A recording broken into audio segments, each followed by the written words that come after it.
Bienvenidos.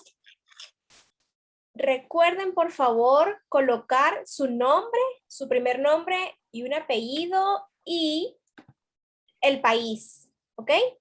Ahora, por un tema de seguridad, quienes no pueden hacerlo únicamente ponen su nombre, el inicial de su apellido y siempre el país, por favor, ¿ok? Y vamos a comenzar con nuestra actividad de hoy. El día de hoy contamos con la presencia de Elvira Cuadra. Ella es socióloga con más de 20 años en investigación sobre los procesos de pacificación y construcción de paz, análisis de conflictos, seguridad y derechos humanos, jóvenes y cultura política. Sus estudios se centran en Nicaragua y Centroamérica. Formó parte de la Coordinadora Regional de Investigaciones Económicas y Sociales para Centroamérica y el Caribe. Posteriormente se desempeñó como coordinadora de investigaciones en el Centro de Investigaciones de la Comunicación y más tarde fungió como directora ejecutiva en el Instituto de Estudios Estratégicos y Políticas Públicas, IEP. A lo largo de su carrera ha colaborado con prestigiosas organizaciones académicas y de cooperación como FUNPADEM, la Fundación Arias para la Paz y el Progreso, ONLIRIC, The Woodrow Wilson Center y la Fundación Friedrich Ebert, entre otras. Es autora y coautora de ensayos y libros sobre los temas relacionados con sus investigaciones. Le damos la más cordial bienvenida a Elvira Cuadra. Bienvenida, Elvira, adelante. Buenas tardes y buenas noches, supongo, para algunos y algunas de ustedes. Para mí es un gusto compartir este espacio y esta conversación. Más que una clase, realmente yo pienso que va a ser como una conversación. Y nada, pues me da mucho gusto poder intercambiar con ustedes sobre este tema que es, aunque no lo parece, y muchas veces se deja de lado, uno de los temas centrales de la construcción de las democracias, no solo en Latinoamérica, sino también en todo el mundo. Y yo quisiera comenzar por ahí em, con una presentación, pero también con un argumento muy importante. Y es que uno de los pilares fundamentales de todo régimen democrático tiene que ver con el control de las autoridades civiles sobre el sector de la defensa y el sector de la seguridad. Si un régimen político o un Estado no tiene esa característica, entonces por definición no estamos hablando de un régimen democrático, estamos hablando de un régimen de cualquier otra naturaleza, fundamentalmente de un régimen autoritario. Pero además no basta nada más con decir que los militares tienen que subordinarse o las policías tienen que subordinarse a la autoridad civil, sino que esa subordinación y ese control de las autoridades civiles sobre la defensa y la seguridad debe de tener características particulares. Entonces, vamos a hablar un poco de esto, de entonces cómo se traduce esto en políticas de seguridad y políticas de defensa, y vamos a hablar también un poco sobre cómo están las realidades latinoamericanas en relación con este tema. Yo voy a, supongo que ya ustedes han tenido acceso a los diferentes materiales que, que se prepararon para este intercambio. Pero de todas maneras yo me quiero auxiliar con la presentación que se preparó para esto, ¿verdad? Y me gustaría iniciar diciendo de que hay toda una fundamentación teórica e histórica sobre esta premisa democrática fundamental que tiene que ver con la preeminencia de las autoridades civiles sobre el sector de la defensa y de la seguridad. Y uno de los puntos de partida más importantes se encuentra en un estudio monumental que hizo el teórico Charles Tilly, uno de los últimos trabajos de su vida sobre la conformación de los estados europeos. Ese es un trabajo que analiza un poco el proceso de cómo se fueron formando los estados europeos durante un periodo de 1000 años, desde el 990 hasta 1990. Es un tremendo libro, si lo pueden encontrar, recomendada lectura, ¿verdad? No solo por el tema de los militares, sino también por cómo se conforman los regímenes políticos de las democracias actuales.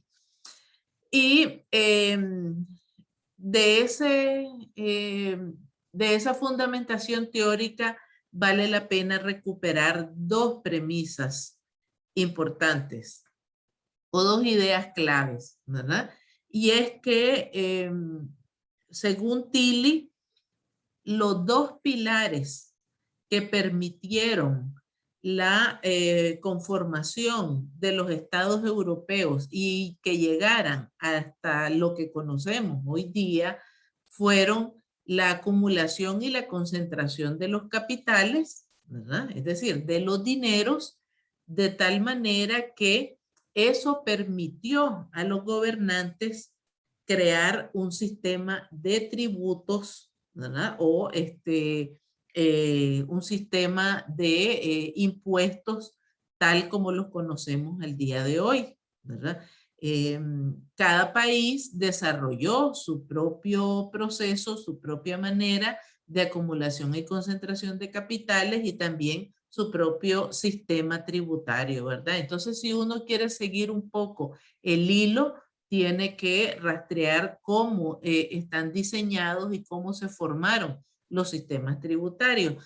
Pero el otro elemento fundamental, el otro elemento crítico tiene que ver con la acumulación y la concentración de la fuerza, ¿verdad?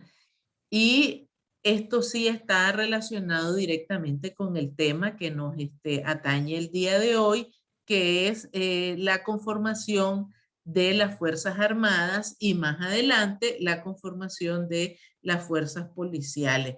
¿Por qué esto es importante? Porque al inicio no habían ejércitos, al inicio no habían instituciones militares, mucho menos ninguna tenía las características de las Fuerzas Armadas que conocemos hoy, por muy avanzadas que fueran. Y en determinado momento, en la medida en que fue transcurriendo el tiempo y que los regímenes políticos fueron cambiando de forma, entonces fue quedando mucho más claro que esos aparatos o esos grupos de hombres armados pasaron de ser fuerzas irregulares hasta convertirse en ejércitos mercenarios en gran medida y luego ya en instituciones con otras características, con disciplina, con organización, con estructura y formas más evolucionadas tal cual las conocemos el día de hoy. Las fuerzas de policía nacieron bastante más tarde que las fuerzas militares, nacieron prácticamente en el siglo XIX y se han desarrollado hasta el día de hoy con otras características. Pero entonces también en la medida en que la institución o el aparato militar, el aparato policial iba evolucionando, también los gobernantes se dieron cuenta que tenían que modificar o ir configurando sistemas de control y de supervisión de esas Fuerzas Armadas, porque tener armas es un privilegio y poder disponer de esas armas también es un privilegio. Y entonces esa no podía ser una facultad discrecional o arbitraria de un solo gobernante, como era en el caso, por ejemplo, de las monarquías, ¿verdad? Sino que tenía que tener un sistema de cruzado de supervisión y de control de distintas autoridades civiles. Y ese es uno de los elementos más importantes entonces de los regímenes democráticos actuales, que ese sistema de autoridades civiles encargadas de supervisar y controlar tanto al sector de la defensa como al sector de la seguridad exista, pero además que funcione, ¿verdad? Entonces esa es como la gran premisa de partida y como les dije, tiene un enorme fundamento teórico, histórico detrás en esto que conocemos ahora, ¿verdad? Bueno, esta es la síntesis de lo que les mencionaba de las Fuerzas Armadas sujetas o subordinadas a las autoridades civiles a través de diferentes mecanismos de supervisión y de control. Y bueno, en la actualidad entonces es importante hacer algunas acotaciones conceptuales, ¿verdad? Porque cuando hablamos de seguridad a secas, y cuando hablamos de seguridad humana o cuando hablamos de seguridad ciudadana o cuando hablamos de defensa, por ejemplo, no estamos hablando exactamente de lo mismo. No son sinónimos, no se pueden utilizar como sinónimo y también hay, cada concepto tiene su momento y tiene una explicación, ¿verdad? Perdón. Entonces, en nuestra época, uno de los más importantes y tal vez el más amplio de los conceptos es el de la seguridad humana. Este concepto fue acuñado por Naciones Unidas hace ya casi 2 décadas y es un concepto bastante amplio. Algunos lo han criticado porque dicen que es demasiado amplio, sin embargo, una de sus acepciones tiene que ver un poco con que la seguridad no puede ser comprendida únicamente como el resguardo o la protección de la integridad física de la persona, sino que se refiere también a un conjunto de condiciones y de factores en el entorno de vida de la persona y de las personas, de los seres humanos, que les permiten estabilidad, que les permiten posibilidades de desarrollo y que les permiten gozar además de integridad física y psicológica y de protección de parte del Estado, ¿verdad? Entonces aquí el concepto es bastante más amplio y no se refiere únicamente al hecho de que la persona no sea víctima de violencia o víctima de algún tipo de delito, ¿verdad? Tenemos luego un concepto más acotado del que se habla mucho, sobre todo en América Latina, y es el de seguridad ciudadana, ¿verdad? El concepto de la seguridad ciudadana sí está un poco más acotado o más limitado que el de seguridad humana y se refiere a lo que se llaman los factores, en gran medida, los factores situacionales que hacen sentir segura a la persona, ¿verdad? Tienen que ver con los factores y las condiciones del entorno más inmediato que le permiten, como dije, a las personas sentirse más o menos seguras, ¿verdad? Esto tiene que ver desde contar con vigilancia y protección de la policía hasta contar con espacios públicos de recreación y de entretenimiento. Significa poder caminar con tranquilidad en la calle, tener seguridad vial. Significa también que tenga unas ciertas condiciones en sus alrededores, ¿verdad? Y entonces no se limita únicamente al tema de la policía o al tema de evitar a la delincuencia y a la criminalidad, ¿verdad?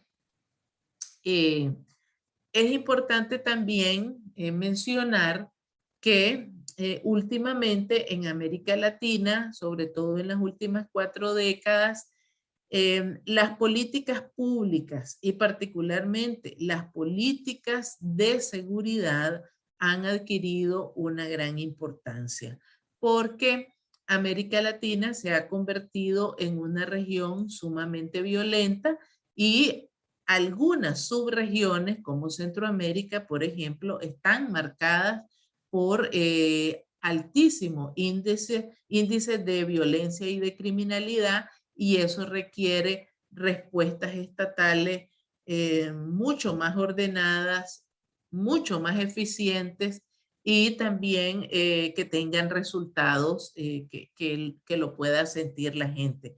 Entonces, las políticas públicas en general y las políticas de seguridad en particular son acciones organizadas, ordenadas y ejecutadas por el Estado en función de atender un problema específico, en este caso los problemas de la seguridad o los problemas vinculados con la violencia, la inseguridad o la delincuencia y la criminalidad, ¿verdad? Son bien importantes, obviamente. Algunos teóricos las definen como bienes públicos puros y que cuando hablan de bienes públicos puros a lo que se refieren es que es un tipo de política de seguridad que no puede ser delegada y que no puede ser ejecutada por nadie más, ¿verdad? Por ejemplo, en la actualidad hay algunas políticas públicas que, como educación e incluso salud, por ejemplo, que se pueden delegar en entes autónomos o que incluso se pueden delegar entre ciertos actores del sector privado. Por ejemplo, en el caso de la salud, es común que encontremos en América Latina países donde hay clínicas privadas que previo contratos firmados con las instituciones públicas pueden ofrecer servicios de salud a ciertos grupos de población y cosas similares. En el caso de la seguridad, eso no puede ocurrir porque están de por medio recursos humanos y recursos materiales muy sensibles que no pueden ser delegados a otros actores, y está también de por medio todo el tema de la autoridad estatal y el privilegio del uso de la fuerza, ¿verdad? Otro par de conceptos que también es muy importante, sobre todo en el caso de América Latina, son los conceptos de militarismo y militarización. Estos a veces son utilizados casi como sinónimos, pero la verdad es que no lo son.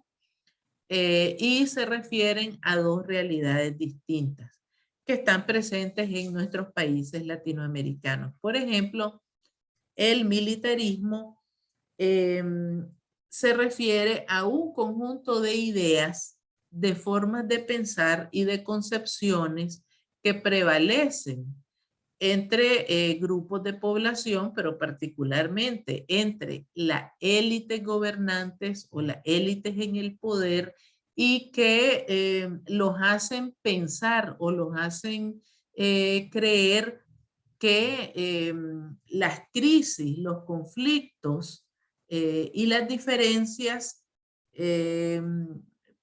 pueden o deberían ser resueltas, ¿verdad?, a través de mecanismos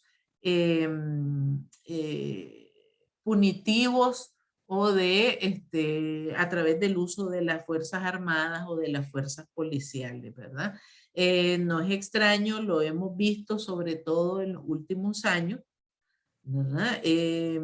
Cuando algunos presidentes, cediendo, por ejemplo, a la tentación autoritaria, pues mandan a llamar a los militares y los mandan a hacer actividades a la calle. Es el caso de algunos países, por ejemplo, donde bajo el argumento de los altos índices de violencia y de criminalidad, entonces se emplean a las Fuerzas Armadas en tareas de orden interior, por ejemplo, ¿verdad? Esa es una de sus expresiones. La militarización es más que un conjunto de ideas, un conjunto de prácticas de naturaleza social que se van reproduciendo o que se van instalando en la sociedad, ¿verdad? Muchas veces incentivadas por el pensamiento militarista de los grupos gobernantes y que suelen hacer creer a la gente de que en los mecanismos autoritarios o en los mecanismos policiales, militares, en lo punitivo, está la solución de algunos problemas, ¿verdad? ¿Qué te digo? Por ejemplo, en países como en El Salvador, frente al problema de las maras o las pandillas juveniles, la gente pide a gritos que el ejército salga a las calles, ¿verdad? Para controlar eso, pero esa precisamente no es la solución del problema, sino es una expresión de cómo se ha ido enraizando esa creencia y esa práctica dentro de esa sociedad. Eso solo para poner un ejemplo, ¿verdad? Bueno, otros conceptos están relacionados ya propiamente con los actores, que son las Fuerzas Armadas, que es la institución militar, o las instituciones militares, dependiendo del modelo que exista en cada país. En algunos países hay un ejército de tierra o fuerza terrestre o infantería se le llama.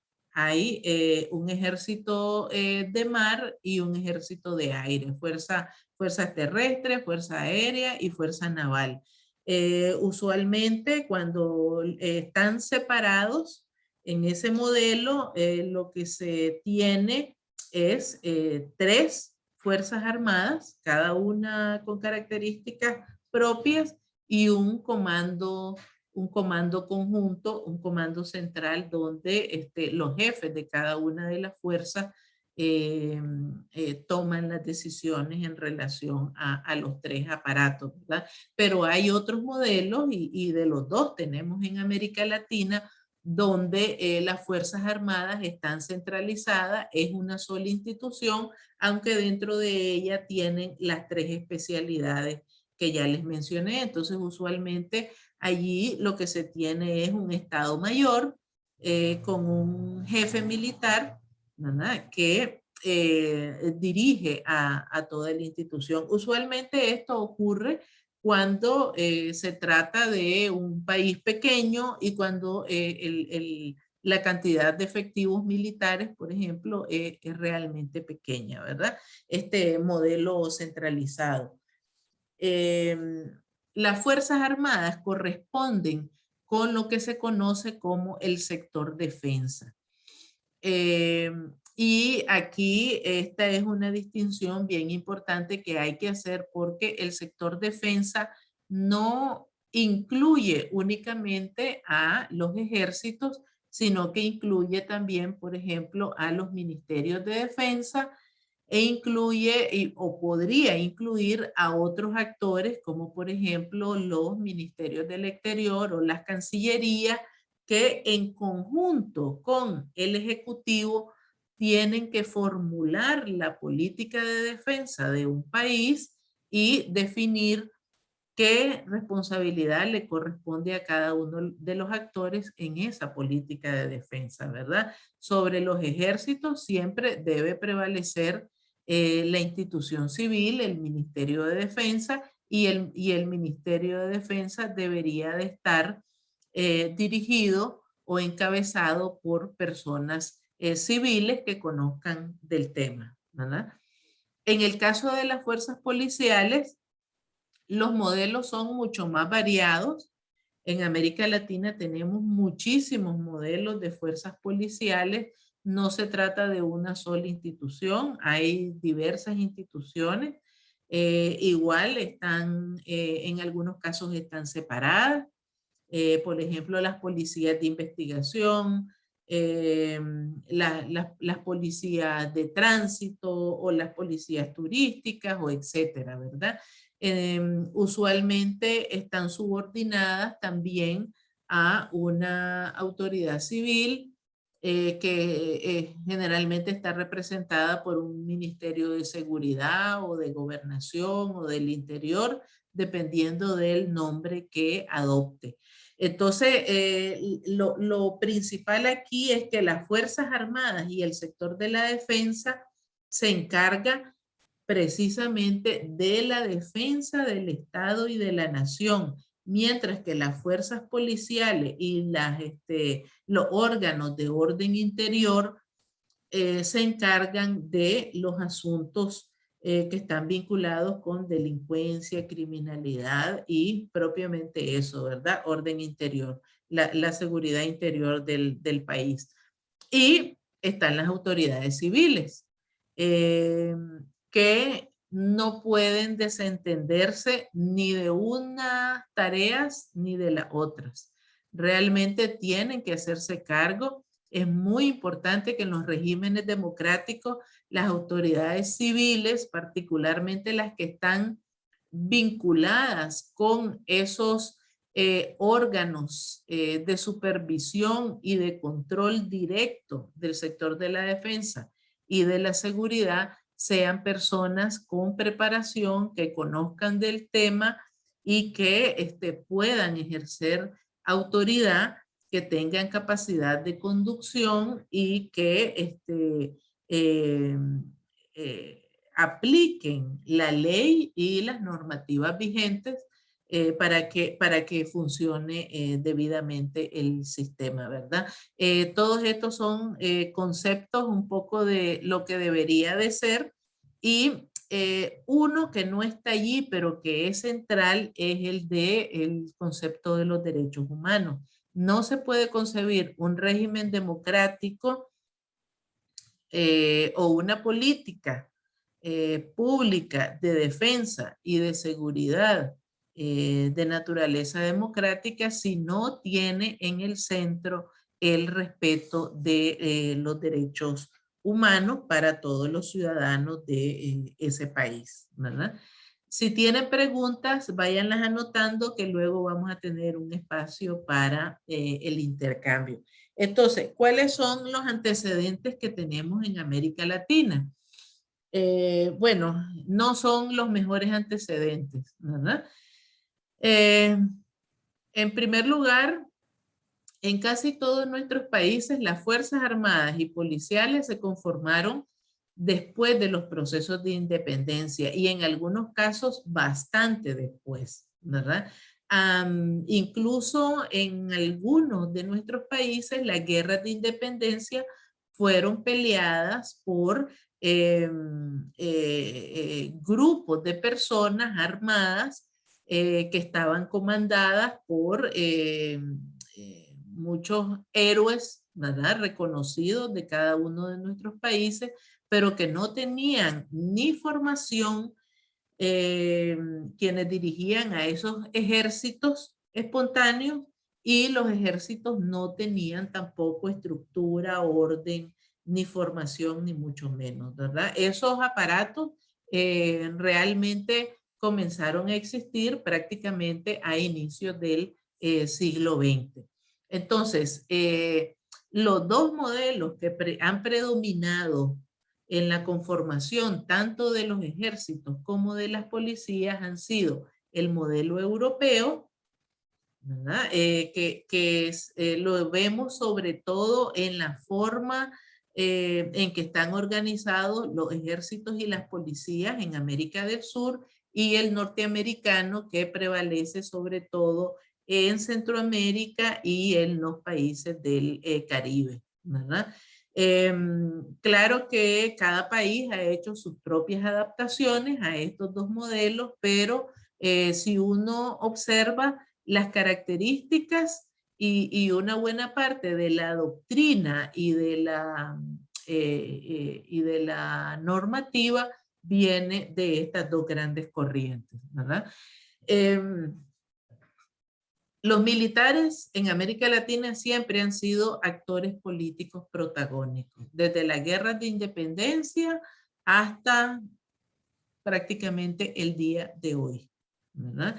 Un periodo de particular relevancia fue el de los regímenes militares dictatoriales de finales de la segunda mitad del siglo XX, que pues prevalecieron en muchos de nuestros países, en la mayoría de los países latinoamericanos, Chile, Argentina, Nicaragua, República Dominicana y algunos otros países de la región, solo para mencionar, ¿verdad? Algunos ejemplos. Bueno, ya mencioné, ¿verdad? Que esos militares han estado a la cabeza de las dictaduras militares prácticamente del siglo pasado, y cuando comenzaron o se abrió el periodo democrático en América Latina, disminuyó su perfil público, pero no tanto su protagonismo político. Entonces vemos, por ejemplo, que en algunos países de Latinoamérica, efectivamente los militares conservaron importantes cuotas de poder de toma de decisiones, aun cuando las autoridades formalmente eran autoridades de carácter civil, ¿verdad? Desde los años 80, la década de los 90 y todavía la primera década del 2000, varias de estos aparatos militares, pero también policiales, han experimentado procesos que se les ha llamado de reconversión y de reforma, tratando de adaptarlos a los nuevos tiempos. Eso quiere decir, por ejemplo, hacer cambios importantes en las normas jurídicas, en las prácticas institucionales, en las estructuras organizativas, en el tamaño y los presupuestos, por ejemplo, y además en la participación, sobre todo de las fuerzas militares, en nuevas tareas, o lo que se llama ahora las llamadas misiones no tradicionales, que son una serie de actividades que antes no formaban parte de las misiones y de las funciones de las Fuerzas Armadas, pero que se realizan ahora, por ejemplo, las misiones humanitarias en terceros países, ¿verdad? Por ejemplo, hay algunos ejércitos o grupos de algunos ejércitos latinoamericanos que salen de sus países a prestar ayuda a otros países, ¿verdad? O forman parte de misiones militares en otros países. Han integrado, por ejemplo, algunas misiones de los cascos azules de Naciones Unidas, por mencionar algunos de los ejemplos de misiones no tradicionales. O, por ejemplo, nuevas tareas como la prevención de desastres, protección del medio ambiente y algunas otras similares que antes no hacía. Entonces, durante el último año y medio, prácticamente, con el surgimiento de la pandemia por el COVID-19, se ha revelado un nuevo protagonismo militar, no solo en América Latina, incluso en el resto del mundo, que ha significado en nuestra región particularmente la remilitarización de la política y también la securitización de la vida cotidiana. Por ejemplo, cuando los gobiernos adoptaron la medida de las cuarentenas y de la restricción de la movilidad para frenar los contagios de COVID en el primer momento de la pandemia, pues en muchos de nuestros países los ejércitos y las policías realizaban patrullajes muy rígidos y en algunos casos detenían personas por encontrarse en la calle sin ninguna razón justificada, ¿verdad? Entonces son algunos elementos de esa militarización y securitización sobre todo de la vida cotidiana. Entonces, en ese contexto, hay algunos problemas que son muy actuales en relación principalmente a las instituciones militares y el sector de la defensa, ¿verdad? Hay una serie de situaciones, incluidas la tendencia creciente de violencia y de criminalidad que vive América Latina y la pandemia, que le han dado una nueva legitimidad a los ejércitos y a las policías para comenzar a realizar tareas de orden social, económico y político, ¿verdad? Ahora ya los ejércitos y las policías no solo hacen patrullajes, sino que también montan hospitales de campaña, distribuyen comida, aparecen respaldando políticamente a los presidentes, a los mandatarios, cuando se requiere dar una imagen de fuerza, etcétera, ¿verdad? Hay un proceso en curso de militarización como parte de la securitización bajo el pretexto de las amenazas. A ver, violencia y criminalidad, crimen organizado, narcotráfico, pandemia,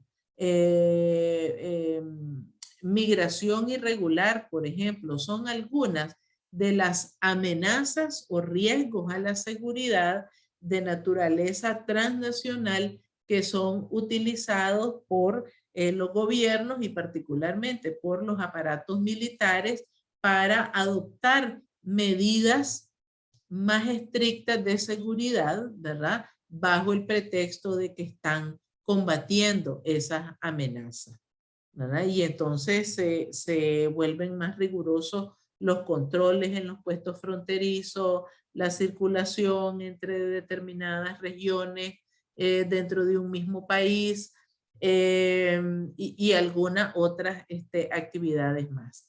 Por otra parte,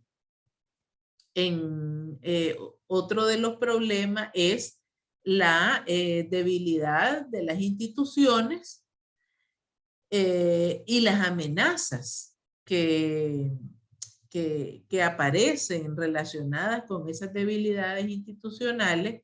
Por ejemplo, el riesgo de cooptación de parte del crimen organizado o la corrupción, por ejemplo, y entonces en esos contextos los militares aparecen como una gran solución porque son instituciones muy disciplinadas, muy organizadas, donde no es tan fácil, ¿verdad?, que sean permeadas por este tipo de riesgos o de amenazas.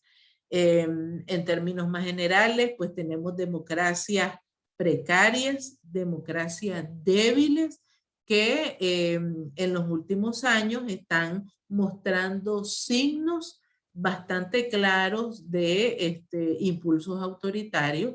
Eso quiere decir que hay una serie de mandatarios que aunque son civiles, tienen rasgos autoritarios. Estamos hablando del caso de El Salvador, estamos hablando de Brasil, estamos hablando de Colombia y otros países, ¿verdad? Sin mencionar, por ejemplo, a los llamados países del ALBA o del socialismo del siglo XXI, que tienen características sumamente particulares, pues, y que también hacen parte de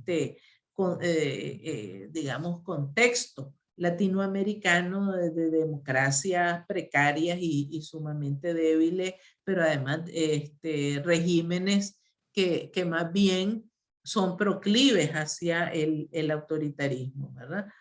Y bueno, entonces cuando esa es la situación, pues los gobiernos recurren a las Fuerzas Armadas para cubrir esos vacíos de autoridad o para cubrir las deficiencias de las debilidades institucionales y en la aplicación de las políticas públicas que tenemos en todos nuestros países, ¿verdad? Entonces, eso les da un nuevo protagonismo tanto a las fuerzas militares como a las fuerzas policiales, pero principalmente a las militares, y les está dando una nueva oportunidad de tomar decisiones y de ocupar los espacios políticos. Entonces, yo voy a dejar aquí esta presentación. Esto es una pincelada, ¿verdad? Bastante general de cómo es la situación y cuáles son algunos de los elementos críticos. Y entonces vamos a abrir el espacio para una conversación. Vamos a tener unos 20 minutos de intercambio. Vamos a hacer unas ronditas de preguntas y luego vamos a hacer un ejercicio para ir cerrando la sesión. Así que, pues entonces quedan ustedes con la palabra.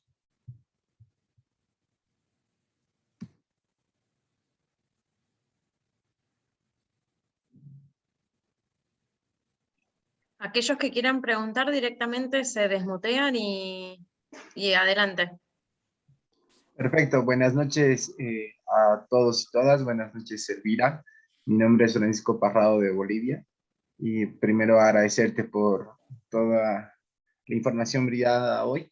Y bueno, mi pregunta en realidad va relacionada directamente con el tema de las Fuerzas Armadas, dentro de que yo considero que las Fuerzas Armadas en Bolivia son innecesarias, ¿no? A pesar de que han sido una figura importante en el fraude electoral que ha vivido Bolivia y que más bien gracias, o sea el paro de los 21 días, las protestas pacíficas, más la policía se ha aglutinado y bueno, los militares piden al presidente que, bueno, al expresidente que renuncie porque no querían mayor enfrentamiento en el país. Entonces, ahí sí me ha parecido que el rol de las Fuerzas Armadas ha sido importante.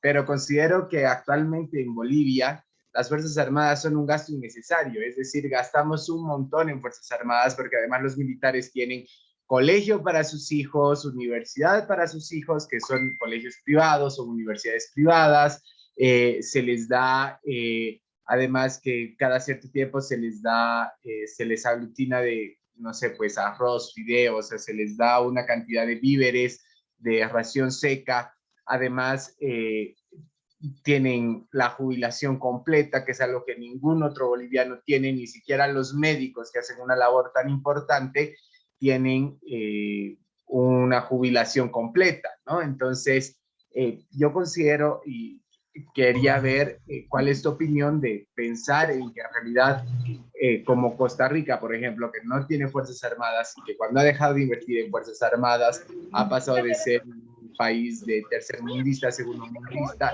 ¿Cómo tú lo ves que podría ser en Bolivia?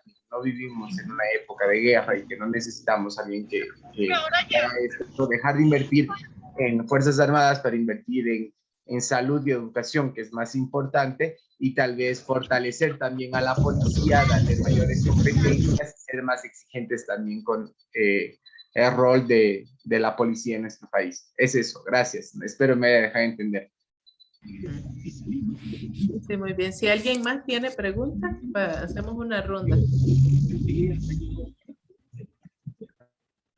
O comentarios también.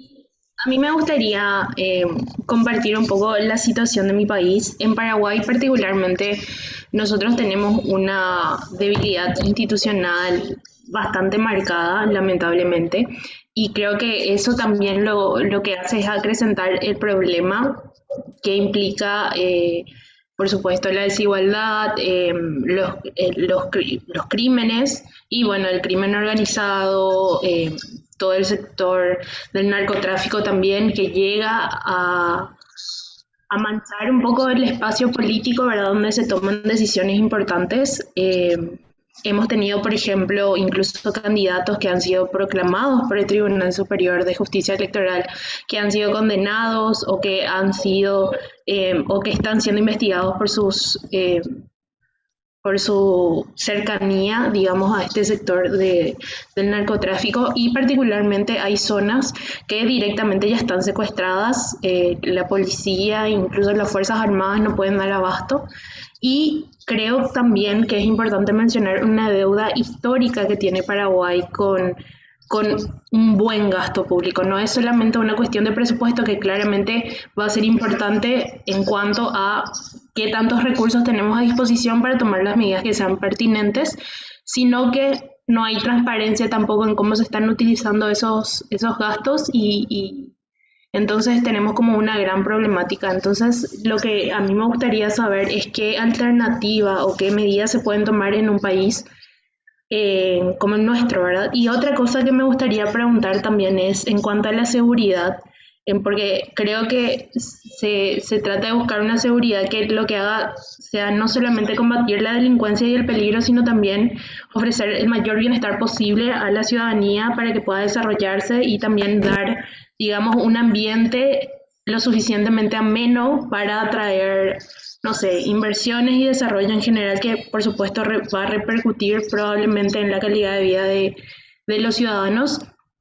Me preguntaba también en qué, a ver, dónde está situado o cómo, o si hay algún comentario respecto, por ejemplo, a qué hace una vez el Estado, que una vez que, digamos, puede capturar a los criminales, qué trato les da efectivamente, ¿verdad? En Paraguay tampoco tenemos políticas de reinserción, y de hecho tenemos un atropello a la dignidad humana en las cárceles, ¿verdad? Realmente es impresionante el maltrato que se les da, y me parece que acá tampoco se trata, bueno, por supuesto está mal lo que hacen, pero me parece que esa deuda con la sociedad queda saldada una vez que pierden la libertad y todos los beneficios que eso trae, y no deberían ser, digamos, atropellados o no sé, eh, o no debería ignorarse la dignidad que tiene, ¿verdad? Porque finalmente lo que queremos es custodiar y humanizar todas las políticas para que cada ser humano pueda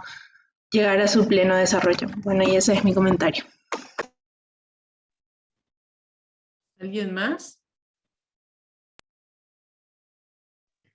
Buenas noches. Quisiera saber si las Fuerzas Armadas tienen un papel relevante en cuanto a una, digamos, democracia en cuanto a la seguridad nacional, ¿no? Porque sabemos que Paraguay es un país corazón de América del Sur. Tuvimos un dictador un poco autoritario. Y en mi forma particular, las Fuerzas Armadas aquí en Paraguay son, tristemente, vamos a decir, a ver, ¿cómo? Para no ser tan cruel tampoco. Son solamente una imagen, porque realmente el papel que ellos cumplen no nos queda muy bien a los ciudadanos, y otra cosa en particular es que hay un grupo criminal que está usando la ideología de las Fuerzas Armadas para cometer crímenes. Yo quiero saber si ellos fueran capturados, porque son el EPP, Ejército del Pueblo Paraguayo, si llegaran a ser capturados, hasta dónde los derechos humanos los respaldarían, y hasta dónde también respaldarían a toda una sociedad que está cansada de los secuestros, que está cansada del narcotráfico, y que sobre todo está cansada de sobre todo vivir en una falsa democracia que no es representativa, que no es pluralista y que no es nada. Entonces, esa también es mi consulta. ¿Qué papel de relevancia tienen las Fuerzas Armadas en una democracia dentro de un país como Paraguay?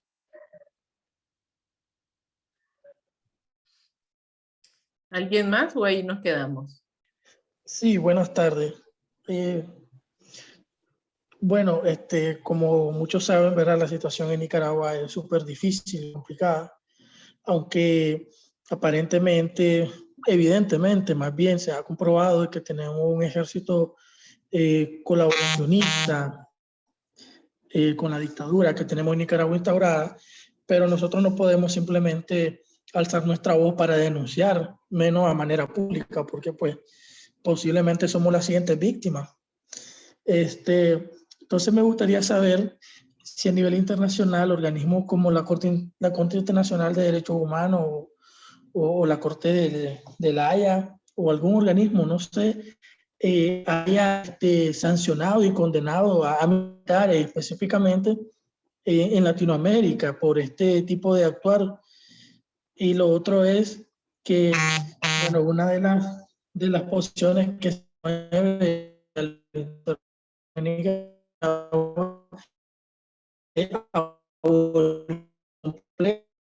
en un futuro cercano, que la crisis, ¿qué tan viable sería para un país en la región prescindir por completo de una fuerza armada como el ejército? Por ahí, gracias. Bueno, Buenas noches. ajá, adelante. Ok, se escucha. Bueno, justamente coincido con la intervención del compañero anterior. En mi caso, yo soy de Venezuela y justamente el tema de la Fuerza Armada en el poder, o sea, básicamente dentro de todo lo que viene siendo el poder ejecutivo, encontramos militares ocupando diversos cargos, en representación incluso en organismos internacionales por parte de funcionarios que vienen directamente de la Fuerza Armada. Eso me genera una duda en torno a lo que se ha visto en la clase. ¿Cómo Venezuela, o en el caso del compañero, Nicaragua, países que aspiran a una transición hacia la democracia desde regímenes autoritarios sostenidos por militares, pueden mantener o en su defecto disolver un componente tan esencial dentro de la cúpula del poder como lo son las Fuerzas Armadas en esta eventual transición? Es decir, ¿es recomendable conservar las Fuerzas Armadas o es preferible prescindir de ellas? Y en caso de prescindir, ¿qué se hace con los funcionarios actuales que estuvieron implicados en sostener estos regímenes autoritarios? Ya que de organizarse por sí mismos podrían incluso dar un golpe de Estado si las condiciones no son esenciales para ellos en esa transición. Bueno, entonces aquí ya tenemos una buena lista de preguntas y voy a comentar algunas de ellas. No todas tienen respuestas muy precisas, ¿verdad? Porque algunas se refieren a realidades muy específicas. En la primera de Francisco coinciden también Chavarría particularmente, ¿verdad? Aunque cada uno con un énfasis diferente. Entonces, Francisco mencionaba, por ejemplo, que en cierta coyuntura los militares bolivianos jugaron un papel importante en la coyuntura política, pero que generan grandes gastos que no son tan necesarios, y en el caso de Nicaragua, pues hay una demanda de amplios sectores de la población de abolición del ejército por su vinculación y las denuncias que hay de participación en acciones de represión en contra de la población, particularmente de 2018 para acá, ¿verdad? Entonces la gran pregunta es, ¿son necesarias las Fuerzas Armadas? ¿Deberían de seguir existiendo o se deberían de abolir? ¿Y por qué? ¿Verdad?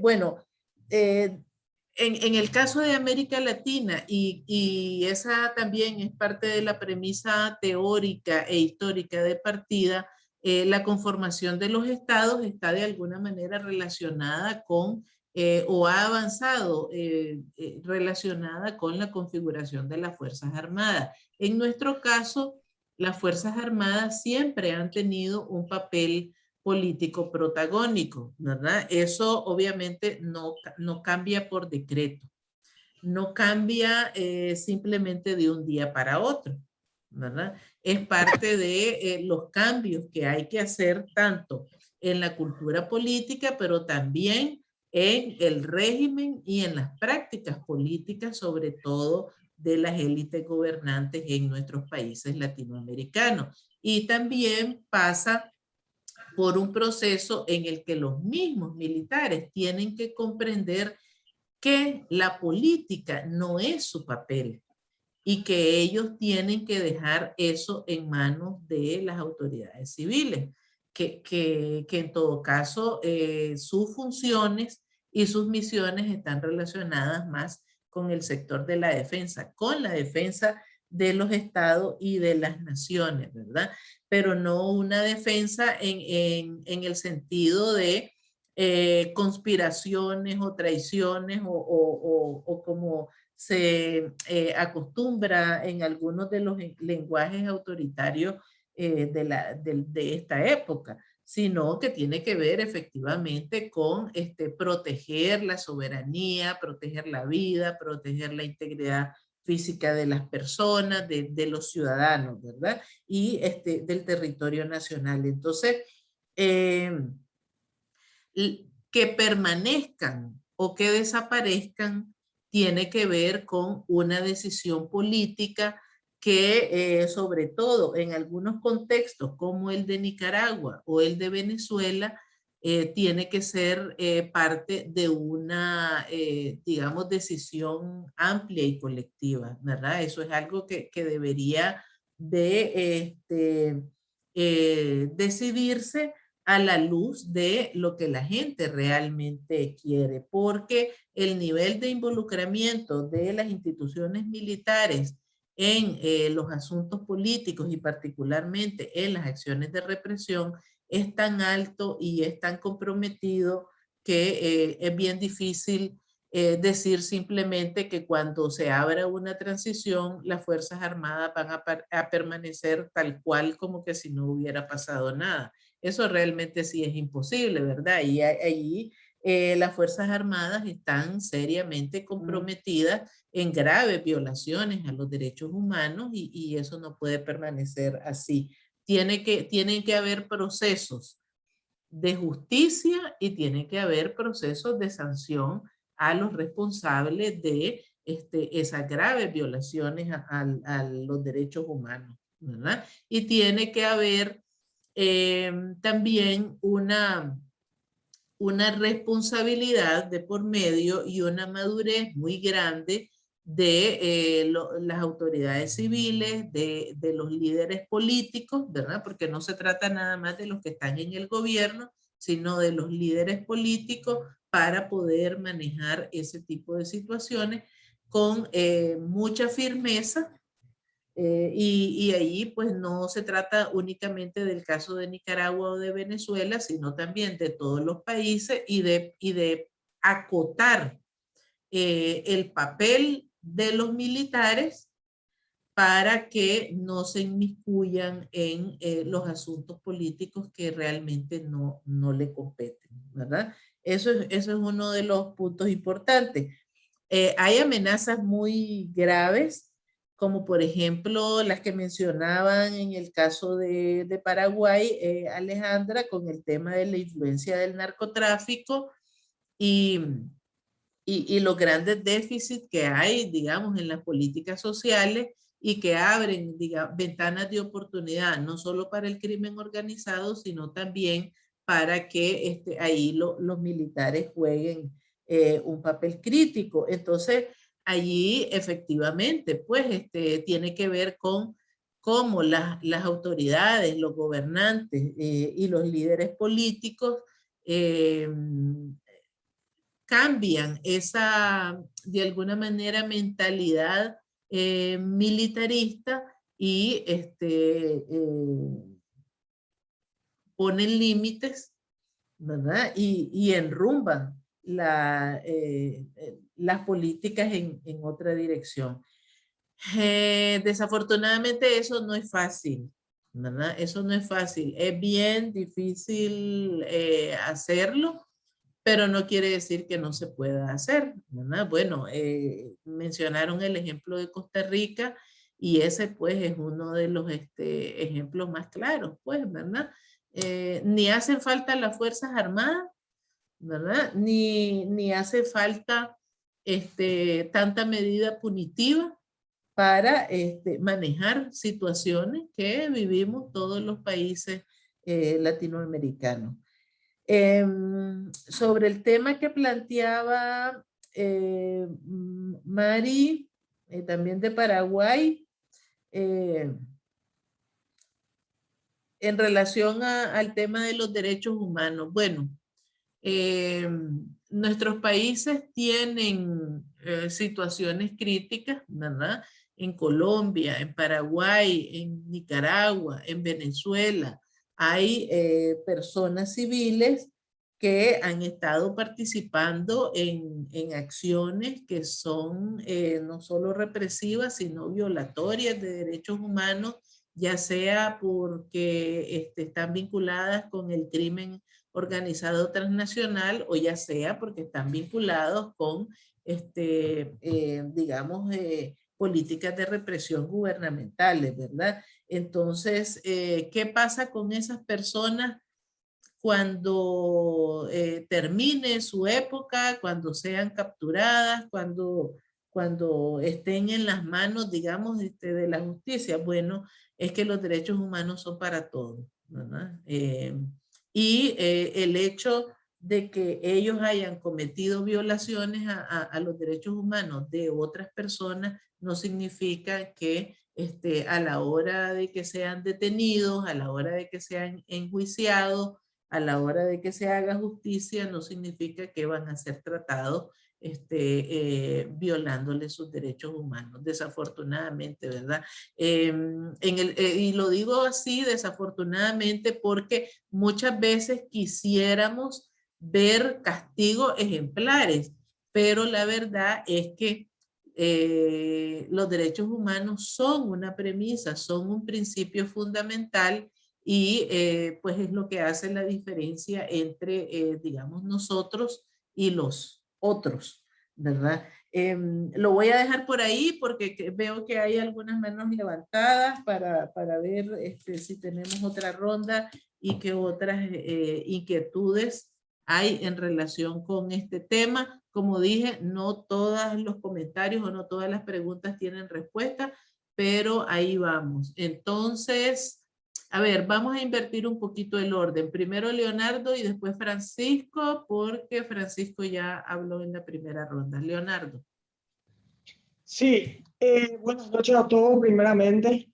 Y yo quisiera consultar algo. ¿Qué papel tienen las potencias, tanto regionales como aquellas que quieren hoy determinar un poder hegemónico mundial, en la definición del rol de las Fuerzas Armadas? ¿Sigue siendo digamos, la misma influencia de los años de la dictadura y posteriores en los cuales definían los gobiernos?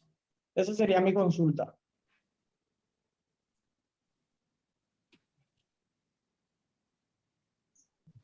Francisco. Bueno, yo quería hacer, como boliviano no me puedo quedar con un comentario a Mari, que la quiero un montón, hemos hecho tareas en la anterior academia, pero el corazón de Sudamérica es Bolivia, uno.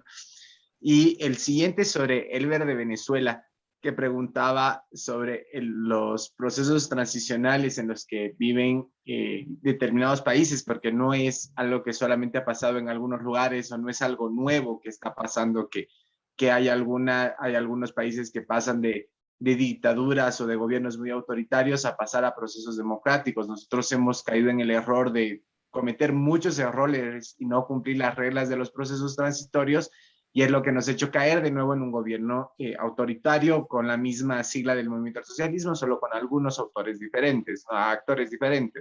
Entonces, en realidad, ustedes más que nadie como venezolanos, Elber, saben que los mayores crímenes de lesa humanidad que se viven en las dictaduras son cometidas por los militares. Entonces los militares juegan un rol fundamental en el proceso de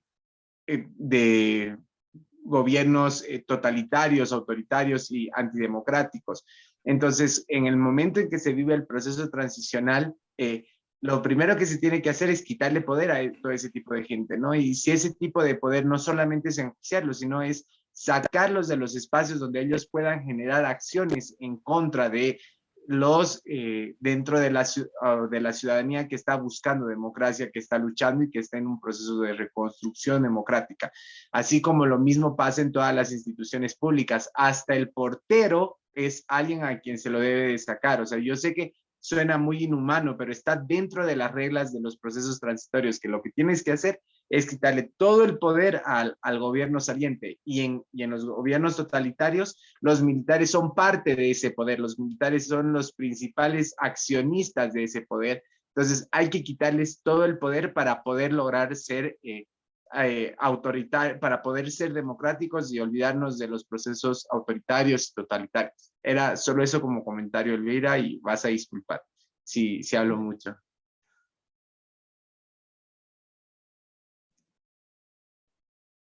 Elvira, yo también, si me permitís, tengo una pregunta de coordinación, pero en realidad de defensa. Tenemos en este momento justamente la discusión respecto de las funciones en términos constitucionales que está ocurriendo en este momento en Chile, no con la convención constituyente que está pasando en este momento precisamente. Y es la norma que se establezcan justamente lo que son las misiones en general en los países en el texto constitucional, de manera que ya queden establecidas. Pero ¿qué pasa cuando hay que revisarlas? ¿No? Porque hay países que tienen constituciones cerradas que no admiten enmiendas.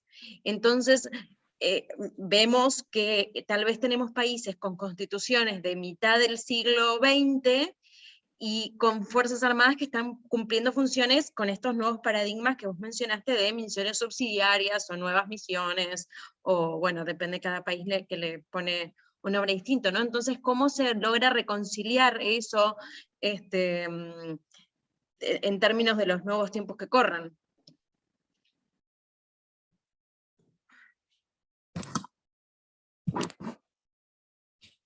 ¿Alguien más o ya estamos ahí con esta ronda?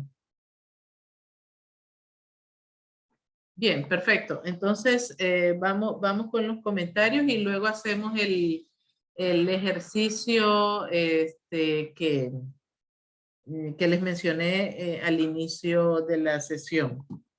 Bueno, la potencia regional que más influencia ha tenido sobre las políticas de defensa y de seguridad en Latinoamérica ha sido siempre Estados Unidos, ¿verdad? Esa influencia no ha disminuido, aunque evidentemente pues hay otras potencias como Rusia y China que han estado entrando, pero tienen una influencia limitada solo en ciertos países. Por ejemplo, de la información que se conoce, los rusos tienen colaboración cercana con Venezuela y con Nicaragua. En Cuba no se habla tanto de la influencia rusa en las Fuerzas Armadas cubanas, por lo menos no desde la caída del bloque socialista en los años 80, pero sí en el caso de Venezuela y en el caso de Nicaragua. Y allí sí, porque al menos en el caso de Nicaragua, desde 2007 se abrió una línea de cooperación y la primera línea de cooperación entre Nicaragua y Rusia fue la línea de cooperación militar, ¿verdad? Entonces allí sí hay. Y los rusos han puesto algunos recursos a disposición del resto de los países centroamericanos porque le interesa ir abriendo su círculo de influencia en la región centroamericana, y en Venezuela también lo tienen. Pero esa es una región que ha sido tradicionalmente bastante controlada por Estados Unidos, y ahí pues los rusos se han ido colando de poco en poco, ¿verdad? Pues creo que en algún momento las dos potencias, me refiero a Rusia y me refiero a Estados Unidos, van a tener algún tipo de negociación o de conversación en cuanto a la presencia rusa en la cuenca del Caribe, que sería el caso de Nicaragua y el caso de Venezuela, pero al menos por ahora no pareciera que tiene una gran significación. Los chinos realmente no han entrado por el lado militar, realmente los chinos están entrando en todos lados por la parte económica, ¿verdad? Y ahí es donde están ganando terreno pues en todas partes. Entonces, ahí pues siempre lo que prevalece es la influencia de el modelo y las definiciones de la política de seguridad de Estados Unidos en el caso de América Latina. Luego, pues creo que ¿qué pasa cuando hay que hacer cambios en las constituciones y tenemos procesos como el chileno y vemos entonces los cambios que han experimentado las Fuerzas Armadas, el sector defensa, particularmente? Bueno, allí realmente si se trata de cambios, reformas constitucionales o definición o elaboración de nuevas constituciones, pues entonces yo creo que ahí realmente lo que corresponde, yo creo, ¿verdad? Y esta es mi opinión personal, creo que lo que corresponde es en realidad hacer o rehacer los textos constitucionales de tal manera que se adapten a estos nuevos paradigmas, sobre todo de la defensa, ¿verdad? No para que respondan a los intereses de las fuerzas militares, sino para que realmente, en el caso de los países que deciden mantener sus aparatos militares, pues entonces que encuentren el lugar justo que le corresponde ocupar en esa determinada sociedad. Y en el caso, por ejemplo, de los aparatos militares en las eventuales transiciones, en los casos específicos, pues de Nicaragua y de Venezuela, pues pues han habido experiencias en otros países del mundo donde, si bien es cierto, han transcurrido procesos de justicia transicional que incluyen reformas de los aparatos militares y policiales, no necesariamente han significado hacer borrón y cuenta nueva, es decir, abolirlos completamente y refundar desde cero o abolirlos y que no sigan existiendo. Han habido procesos diferentes, entonces, pero como dije, ¿verdad? Eso depende de las condiciones específicas que cada país tiene. Entonces, en las estrategias o en las propuestas para la transición de cada uno de los países, tiene que haber una propuesta que se refiera a cómo manejar, por ejemplo, las situaciones de los aparatos militares, de las instituciones militares y de las instituciones policiales, así como del sector justicia, que usualmente son los tres que están vinculados con las graves violaciones a los derechos humanos que se están cometiendo en estos países, ¿verdad? Eso solo para tenerlo en cuenta, es parte de la responsabilidad y de la madurez de los liderazgos políticos y de quienes van a empujar esos procesos de transición. No se puede alentar consignas sí, superficiales diciendo, sí, vamos a abolir y que se acaben de un día para otro. Eso no es posible. Hay que hacer realmente un análisis, ¿verdad? Y evidentemente, si es posible y el país así lo decide, pues entonces vaya adelante, pero hay casos en los que no necesariamente esa va a ser la alternativa porque las condiciones no son propiamente las más convenientes para eso, ¿verdad? Bueno, entonces vamos a hacer un pequeño ejercicio. Voy a compartirles la pantalla, es una cosa rapidita. Aquí vamos a, no sé si ustedes conocen esta herramienta de Menti. Menti, ¿conocen? Algunos, Sí, algunos sí. sí porque la hemos visto. Ah, bueno, Fíjate. entonces tienen sus teléfonos celulares con internet, ¿verdad? Sí. Sí. Sí, bueno, entonces tienen allí esas indicaciones de ir a www.menti.com. Van a, cuando estén en el sitio, van a introducir ese código 344-11405 y van a opinar sobre la pregunta que tienen allí en pantalla. Entonces, en 2 minutos, porfa, ¿verdad? Y vamos a ver las respuestas.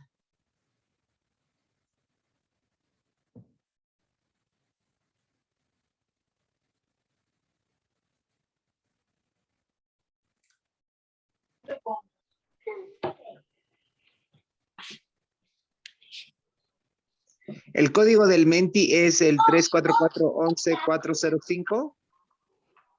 Sí. Bien.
Bueno, vamos a ver cuántos más se animan a responder y dónde quedan las barras.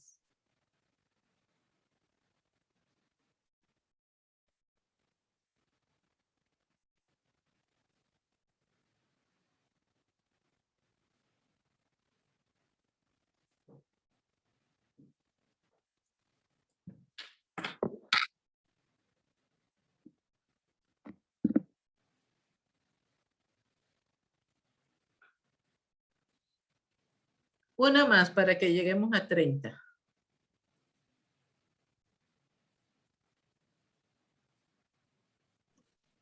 Vamos, que somos 47. A ver si se pueden conectar. Ok, ya tenemos 30. Bien, ¿verdad? Bueno, si quieren seguir opinando, está bien, no hay problema. Bueno, entonces, bueno, según su opinión, ¿verdad? No andamos tan mal, porque una mayoría piensa que si los militares de sus países están subordinados al poder civil, aunque también un porcentaje significativo piensa que más o menos, que es algo que se podría mejorar, y pues un grupo todavía menor, ¿no? Ya casi igual que el más o menos, piensa que no, ¿verdad? Entonces, agradecería un par de comentarios en relación a sus respuestas. Bueno, ya estamos iguales, los no y los más o menos. Un par de personas, preferiblemente que no hayan participado en la ronda anterior y que nos quieran comentar su opinión, porfa.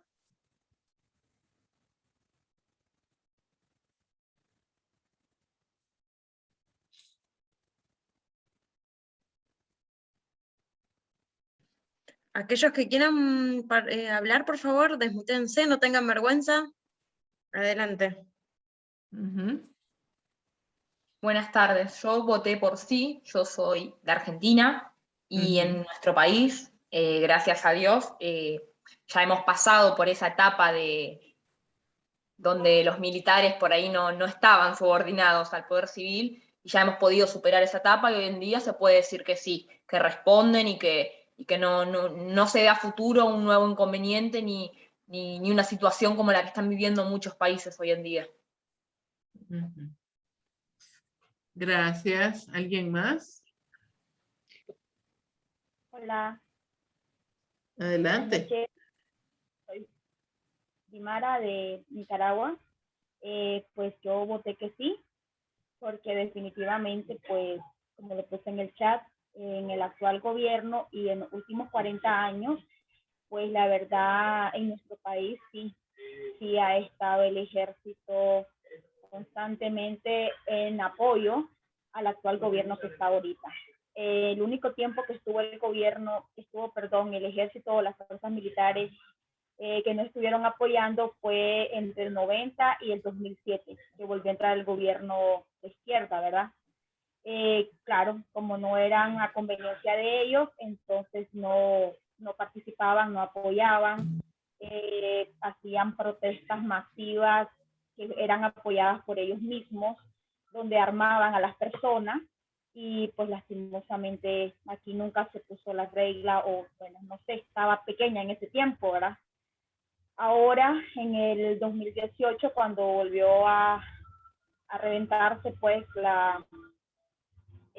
las marchas, las protestas, pues entonces vinieron ellos y volvieron a armar personas para que no darse a conocer o no darse color, pero sabíamos, ¿verdad?, que eran ellos porque los protegían y pues se volvió completamente un desastre. Entonces, por eso mi respuesta fue sí, completamente.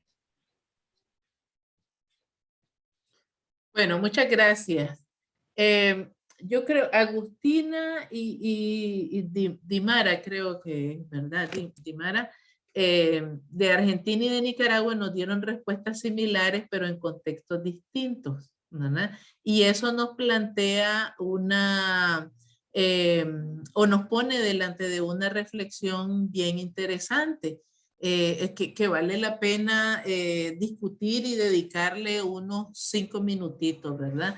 ¿Qué piensan ustedes? Y ahí pues también agradezco unas 2 intervenciones más de estas 2 respuestas que son sí, pero que se refieren a contextos distintos.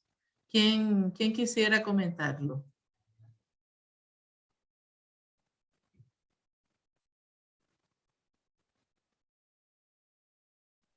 Yo quisiera comentar, veo que nadie todavía habla, pero porque justamente nosotros ahorita en Bolivia estamos viviendo un intermedio entre un país que sería Paraguay y el otro que sería Nicaragua.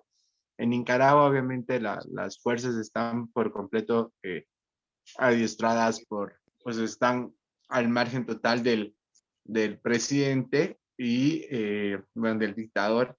Y en Paraguay yo considero que todavía no está con tanta fuerza. En Bolivia estamos en el centro, ¿por qué? Porque se los está persiguiendo a los militares que supuestamente han sido parte del golpe de Estado. Y se tiene entre medio una ley de ascensos que está pendiente su aprobación en el Parlamento. Entonces, recientemente se han cambiado, por ejemplo, a los comandantes en jefes de 2 de las 3 fuerzas y al comandante general de las Fuerzas Armadas. Entonces, lo que se está haciendo es meter presos a los que han sido parte del gobierno de Yanine Áñez, y la demás gente no protesta o no reclama sobre sus ascensos, porque ya ya debería haber habido los ascensos hace rato en Bolivia, pero no reclaman. ¿Por qué? Porque están esperando esta ley, y además porque sienten que no se pueden sublevar o salir a reclamar ni nada, porque el gobierno los va a meter presos, como está metiendo a la otra gente que es perseguida política. Eso, gracias.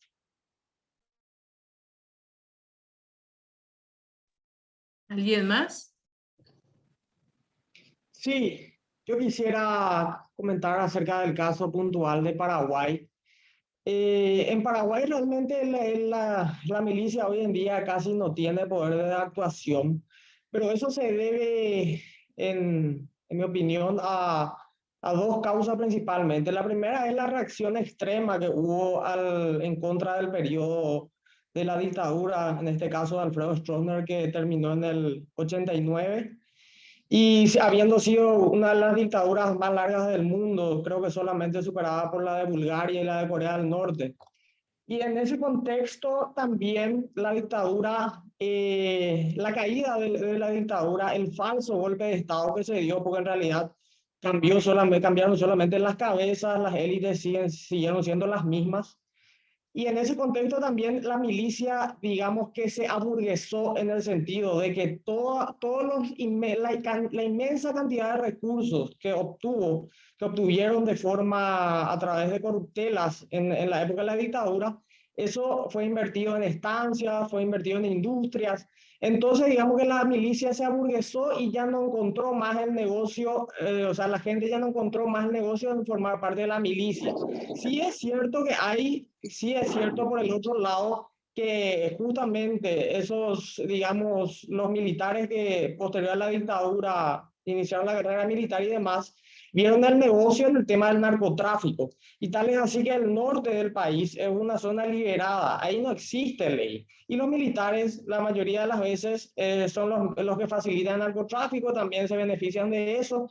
Entonces, la milicia es como que se desvió en cuanto al apoyo al gobierno mismo, pero sí encontró nuevos espacios que ubicar, específicamente en el tema del narcotráfico, ¿verdad? Gracias. Mari. Buenas noches, siguiendo la línea de mis compañeras, creo que ese sí tiene circunstancias muy diferentes, como dijo usted. Pero siguiendo la línea también de mi compatriota Leonardo, realmente la milicia en este país es como un fracaso para nosotros, porque realmente el paraguayo tiene una conciencia, digo no, para no volver a repetir los 35 años de opresión que tuvo Alfredo Stroessner, fue una de las dictaduras, creo, más sangrientas de América, por la historia misma y los sobrevivientes. Entonces, creo también que la milicia tiene que replantear sus funciones y eso solamente se logra con una reforma constitucional. Ahora, acá en Paraguay, esa reforma lo creo muy lejana, mientras los intereses de algunos partidos y de algunos dirigentes no estén centrados en fortalecer o en dirigir bien cuáles son las funciones de las Fuerzas Armadas, ¿no? Entonces, a los países que están sufriendo militarmente, mucha fuerza, mucho ánimo, y quiero también que sepan que es difícil construir una democracia si no comprendemos la importancia de lo que significa, ¿no? Entonces, la palabra democracia es muy amplia, pero algunas personas no lo entienden y desgraciadamente eso repercute en los ciudadanos. Gracias. Muy bien, gracias por los comentarios. Yo quisiera, ya para ir cerrando, hacer una reflexión de todos estos comentarios, pero particularmente de las dos respuestas de Agustina y de Dimara, ¿verdad? Porque en ambos casos se plantea que sí hay subordinación del aparato militar a las autoridades civiles, pero estamos hablando de dos contextos diferentes, porque Agustina lo planteaba como una subordinación de naturaleza democrática, mientras que Dimara lo planteaba como una subordinación política que está más bien vinculada con la defensa de un proyecto político familiar y de naturaleza autoritaria. Entonces, realmente cuando hablamos de subordinación de las Fuerzas Armadas a las autoridades civiles, estamos hablando de una subordinación que tiene características muy específicas y muy particulares y que tiene que ver con, vuelvo a la premisa de inicio de la sesión, ¿verdad? Debe estar basada en principios democráticos y en el respeto de los derechos humanos. ¿Y qué significa eso? Significa que esa subordinación del aparato militar a la autoridad civil debe de contar con un sistema cruzado de supervisión, control y conducción civil. Y eso significa no solamente la disposición o la actitud del aparato militar, sino que tiene que ver también con el papel que tienen las autoridades civiles para asegurarse de cumplir ellos ese papel de autoridad por encima de la institución militar. Y me voy a referir específicamente al caso de Nicaragua en el sentido de que antes de 2007, antes de 2014 todavía, ¿verdad? En Nicaragua había un sistema, en la norma jurídica había un sistema de controles y de supervisión de la institución militar por parte de las autoridades civiles, pero efectivamente los civiles nunca quisieron hacer uso de su autoridad y le dieron desde 1990 un gran margen de autonomía y de independencia a las Fuerzas Armadas para que actuaran. Entonces, realmente de 2014 que se hizo una reforma a la Constitución y al Código Militar, ese sistema de supervisión y control se eliminó de las normas jurídicas, ¿verdad? Y quedó una línea de subordinación directa entre el presidente y la jefatura militar, que ha sido realmente nociva, ¿verdad? Para toda la sociedad nicaragüense y para todo lo que ha ocurrido. Por eso es que yo decía que al inicio que una de las características fundamentales de un régimen democrático es la existencia de ese sistema de supervisión y control, pero además no solo que exista, sino que de verdad las autoridades civiles ejerzan esa conducción, esa supervisión y ese control cruzado sobre todo el sector de la defensa, pero también sobre el sector de la seguridad. Entonces, realmente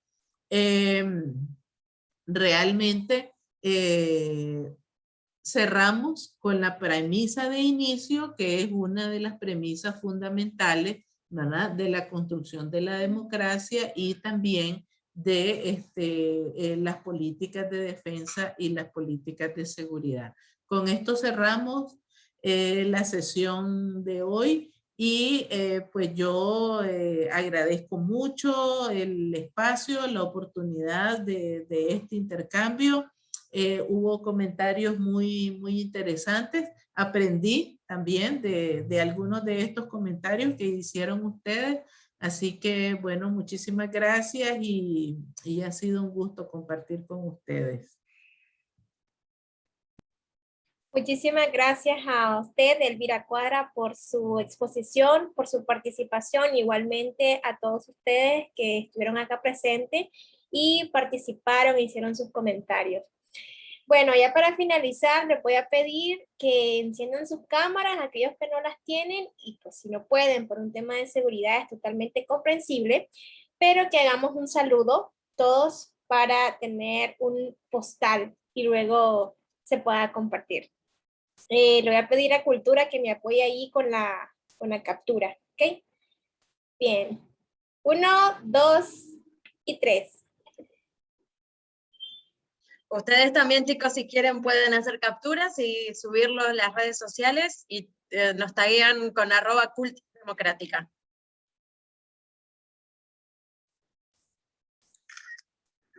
Ok. Bien. Bueno, cerramos. Listo, ¿verdad?